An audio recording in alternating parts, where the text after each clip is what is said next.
আসসালামু আলাইকুম। প্রান্সস presents world cup বসিং এর সকলকে আমন্ত্রণ। ওয়ার্ল্ড কাপ শেষ হয়ে গেছে, কিন্তু আমাদের অনফিল্ডের ইনবক্সে অনেকেই জিজ্ঞেস করছেন যে আমার দেখা এই বিশ্বকাপের সেরা একাদশটা কেমন হতে পারে। ফিফা একটা অফিসিয়াল সেরা একাদশ ঘোষণা করেছে, সেখানকার সঙ্গে আমার পার্থক্যের জায়গাটা কতটুকু সেই ব্যাপারটা অনেকে জানতে চেয়েছেন।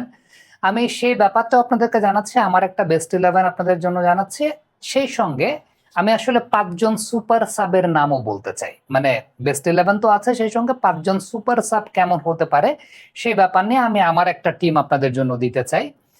এই টিমটাতে গোলকিপার হিসাবে অনেকে হয়তো এক্সপেক্ট করবেন যে উনাই সিমনের কথা আমি বলবো। ডেফিনেটলি তিনি অনেকগুলো ক্লিন শিট দিয়েছেন, এত এত মিনিট অপরাজিত ছিলেন। কিন্তু সত্যি কথা বলতে, যেই টিমের গোলকিপারের সামনে কুবারসি, লাপোর্তার মতো ডিফেন্ডাররা থাকেন বা কুকুরিয়ার মতো ডিফেন্ডাররা থাকেন, সেই টিমের গোলকিপারকে আসলে কতটুকু চ্যালেঞ্জ ফেস করতে হয় সেটা একটা প্রশ্নের জায়গা।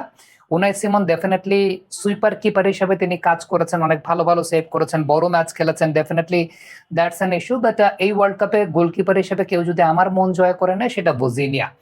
এবং তাকে আমি আসলে এই জায়গাটা গোলকিপার হিসেবে আমার ড্রিম টিমে রাখবো। তার পেছনে অন্যতম বড় কারণটা হচ্ছে লো প্রোফাইল টিম। তার টিমের ডিফেন্ডার যারা আছেন তাদের অ্যাট্রিবিউটের কথাও যদি বলেন, সেই জায়গাটা চিন্তা করলে বোজিনিয়াকে বেশি চ্যালেঞ্জ ফেস করতে হয়েছে।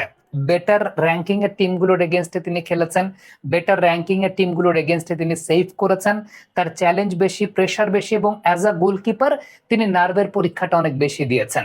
স্পেনের সঙ্গে ম্যাচটাতে খুব সম্ভবত 7টা সেভ তিনি একাই করেছিলেন। সো উনাই সিমন বড় টিমে খেলেন, সামনে কুবার্সি আছে, ওই জায়গাটায় খুব বেশি আসলে প্রয়োজন পড়ে না। বা স্পেনের যে ট্যাকটিক্যালিটি, সেখানে তার সুইপার কিপার হিসেবে ভূমিকাটা অনেক বেশি ছিল। So for me the goalkeeper should be ভজিনিয়া। এবারে ফিফার 11-এর সঙ্গে আমার যে জায়গাটায় ডিফারেন্সের জায়গা, সেখানে ফিফা কুবার্সিকে রাখে নাই। আমি জানি না ফিফা কেন কুবার্সিকে রাখে নাই।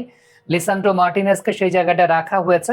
Definitely Lisandro Martinez, definitely he played well for Argentina, এবং তার ফাইনাল ম্যাচে চলে যাওয়াতে এটা আর্জেন্টিনার একটা অনেক বড় ইম্প্যাক্টের জায়গা ছিল। বাট কুবার্সি ওয়াজ, আমার কাছে মনে হয় যে ভেরি সলিড। এরিয়াল বলগুলোতে অনেক বেশি মাত্রা সলিড ছিল, এবং আপনি যদি পরিসংখ্যান দেখেন, the number of passes he generated, এবং যেভাবে তিনি খেলাটাকে আসলে কন্ট্রোল করেছেন। স্পেন যে সমস্ত ম্যাচে হাইলাইন ডিফেন্সে খেলেছে, ওই সমস্ত ম্যাচেও কুবার্সি যেভাবে একটা জায়গায় ছিলেন, সলিডিটির জায়গাটা চিন্তা করলে আমার কাছে মনে হয় যে দেখে বোঝা যায় না যে তার এই লেভেলের সলিডিটি আছে বা তিনি প্রয়োগ করতে পারেন। But Cubarsi should have been there, এবং আমার টিমে Cubarsi as a centre back position থাকবেন। উপামেকানোকে রাখা হয়েছে ফিফার টিমটাতে। ডেফিনেটলি আপনি যদি স্ট্যাটিস্টিক্যালি চিন্তা করেন, উপামেকানো ওয়াজ বেটার। আবার স্যালিবা চলে যাওয়ার পরে উপামেকানোর কার্যকারিতাটাও ওই রকম ভাবে আসলে বোঝা যায় নাই বা পাওয়া যায় নাই। আপনি যদি আমাকে ওই পার্টিকুলার পজিশন বেজ চিন্তা করেন, আমি যদি আসলে সেন্টার ব্যাক পজিশন এক পাশে যদি আমি কুবারসিকে রাখি, আমি আরেক পাশে আমার পার্সোনাল চয়েস অনুযায়ী আমি স্যালিবাকে রাখতে চাইবো। এটা আমার পার্সোনাল চয়েস, আমি স্যালিবাকে রাখতে চাইবো। ঠান্ডা মাথার প্লেয়ার, বল ক্যারি করতে পারেন, এবং কুবার্সির সঙ্গে যে একটা কমপ্লিমেন্টিং রোল লাপোর্তার ছিল, আমি ওই জায়গাটাতে স্যালিবাকে রাখবো। Definitely Upamecano statistically he might be good, he might be better then Saliba হয়তো বা এই টুর্নামেন্টে। তার একটা ফিজিক্যাল অ্যাট্রিবিউটের জায়গাটা আছে। বাট আমি আমার পছন্দের টিমে অ্যাজ টু অফ মাই, যেটা বলা হয় যে ফেভারিট সেন্টার ব্যাকস, আমি এক পাশে যদি কুবার্সিকে রাখি, আর এক পাশে আমি সালিবাকে রাখতে চাইবো। That is my defensive set up.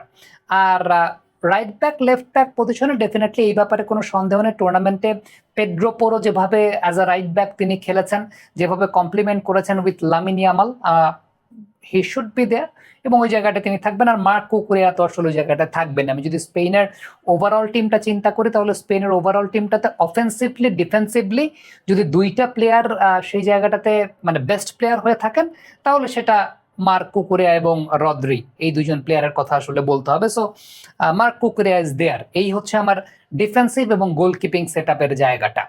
আপনি একটু সামনের দিকে যদি যান, রদ্রি উইল বি দেয়ার। রদ্রির ভূমিকাটা এই টুর্নামেন্টে আমরা যেমনটা দেখেছি, দুই সেন্টার ব্যাকের মাঝখানে নেমে অ্যাটাকটাকে ইনিশিয়েট করা, এবং সেই জায়গা থেকে লাপোর্তা যেভাবে বল প্রোগ্রেস করেছেন, আমার মনে হয় আমার এই টিমটাতে সালিবা সেখানে বলটাকে প্রোগ্রেস করতে পারবেন, এবং সেই সঙ্গে কুবারসি তো ওই জায়গাটায় আছেনই।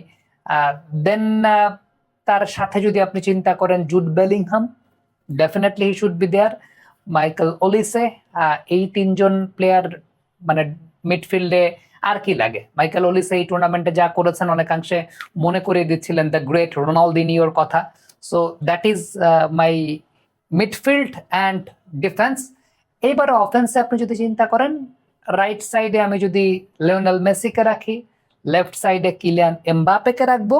প্রাণ সসের মাখামাখি টেস্ট নুডলসকে করে তোলে আরো ইয়ামি আরো জোস। প্রাণ সস, সসের বস।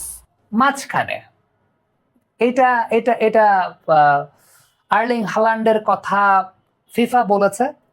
For me in this team it's Harry Kane.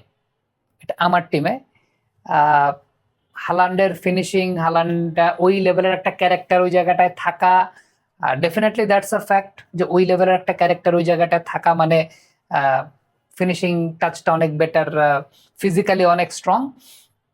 But আমি আমি মনে করি যে হ্যারি কেইন এই টুর্নামেন্টে ডিফেন্সিভলি যেভাবে কমপ্লিমেন্ট করেছেন ইংল্যান্ড টিমকে, বেলিংহামের সঙ্গে হ্যারি কেইনের একটা জুটির জায়গাটা ছিল, সেই জায়গাটা আমার কাছে মনে হয়েছে যে it was very good. Harry Kane যেভাবে নিচের দিকে নেমে এসে ডিফেন্সিভ কমপ্লিমেন্টটা করেছিলেন ইংল্যান্ড টিমকে। সো সবকিছু মিলে আমি জানি না, এটা আমার চয়েস অনুযায়ী Harry Kane will be there. মাঝখানে যদি আমি চিন্তা করি যিনি ডিফেন্সিভ কমপ্লিমেন্টিং রোলটাও করতে পারেন বা ওই রোলটাও প্লে করতে পারবেন। আর এই টিমটার অফেন্সের জায়গা যদি চিন্তা করেন, কুকুরেও বাদিক থেকে ওইদিকে উঠবেন, পেড্রো পোরোও উঠবেন লিওনেল মেসিকে কমপ্লিমেন্ট করার জন্য, মেসির কাজও সেই জায়গাটায় আছে। এবং আমার কাছে মনে হয় যে মেবি সেই জায়গাটাতে আপনি যদি চিন্তা করেন হ্যারি কেইন তার হেডিং অ্যাবিলিটিও বেটার আছে। আমরা টুর্নামেন্টে দেখেছি বিশেষ করে কঙ্গোর সাথে ম্যাচে যেভাবে হ্যারি কেইন ম্যাচটাকে বের করেছেন, ইট ওয়াজ গুড। আমার কাছে মনে হয় ইন্টেন্সিটির জায়গা থেকে হ্যারি কেইন বেটার ইন্টেন্সিটির ম্যাচও খেলেছেন এবং তার মধ্যে সেই এবিলিটির জায়গাটা ডেফিনেটলি মানে আর্লিং হালান্ড তো সেই জায়গাটা একটা ফ্যাক্টর তো অবশ্যই আছেন। বাট আমি আমার বেস্ট 11টা আমি এরকম ভাবে চিন্তা করতে চাই। এবারে আমার মতে এই টুর্নামেন্টে আসলে সাবস্টিটিউট নেমে যারা ইম্প্যাক্ট জেনারেট করেছেন, সুপার সাব 5 জন যদি আমি চিন্তা করি, তাহলে Mikel Merino should be number 1। But Mikel মেরিনোকে আমি এখানে একা বলতে পারবো না, কারণ মিকেল মেরিনো যে সমস্ত ম্যাচে নেমেছেন প্রত্যেকটা ম্যাচে মিকেল মেরিনো আসলে এখানে একটা জুটি বেঁধে নেমেছেন। এখানে ফেরান তোরেস একটা কমপ্লিমেন্টিং ভূমিকা পালন করেছেন এবং ফেরান তোরেস কমপ্লিমেন্টিং ভূমিকা পালন করেছেন যে কারণে মিকেল মেরিনো গোল পেয়েছেন। আবার ফাইনাল ম্যাচেও যদি আপনি চিন্তা করেন যে সেই জায়গাটা ফেরান তোরেস গোল পেয়েছেন বাট মিকেল মেরিনো ওয়াজ দেয়ার, মানে এই দুজনের একটা জুটি, আমি সুপার সাবের একটা জুটি যদি চিন্তা করি ফেরান তোরেস এবং মিকেল মেরিনো, এটা একটা জুটি আমি চিন্তা করতে চাই বা আমি একটা চিন্তা করেছি। এই টুর্নামেন্টে আপনি যদি চিন্তা করেন সুইজারল্যান্ডের প্লেয়ার মানজাম্বি, তার কথাটাও আমি বলবো। As a super sub he played well, high ইন্টেন্সিটির ম্যাচ খেলেছেন।